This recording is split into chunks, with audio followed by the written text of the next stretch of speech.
Miracles have changed the face of the earth. Miracles have brought faith into people's lives. It's how Christianity has worked since the beginning. We see this in the ministry of Jesus. Even in his own ministry, he relied and used miracles to sway people, to change their minds, to change their hearts, to have them believe in his message, which sometimes was just too difficult to accept. He paid the price for those miracles. They weren't free. Someone had to pay the price for those faith of those people. He paid the price, as we know, on the cross.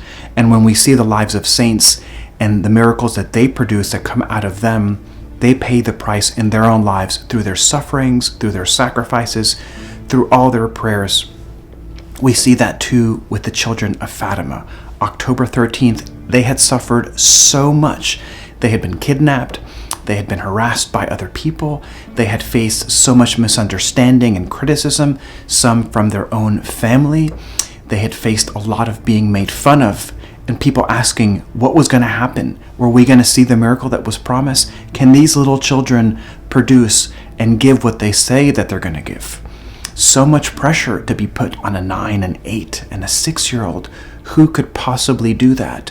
That day it was raining, storming. The fields were drenched and destroyed. Where the Marto family was, everything and all their vegetation had been destroyed. They sacrificed so much for that blessing of having the apparition. It was raining and people thought, are the children going to come? Will they even make it?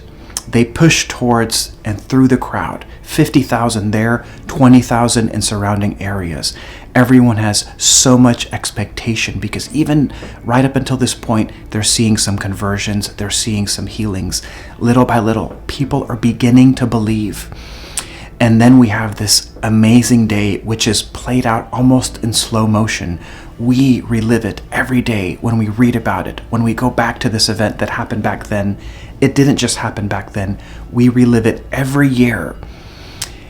And we have to ask, what was the greatest miracle that happened on that day? It was partly the sun, which spun in all different colors, in different directions, in gold, in red, in purple, in green, in yellow, finally in the color of red, before it seemed like it was about to crash into the earth, and it soaked up all the water that had been rained on those fields. What was the greatest miracle?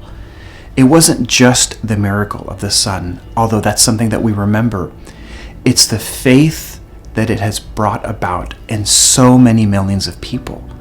Jacinta, Francisco, and Lucia had no idea what they were going to do and what they had done, how much they had paid, how much sufferings and sacrifices, how many rosaries to obtain with the Blessed Mother the miracle of the sun, which would lead into even more miracles of conversions at that moment, healings, and most especially faith. Many Masons were converted. Many people in the government were converted.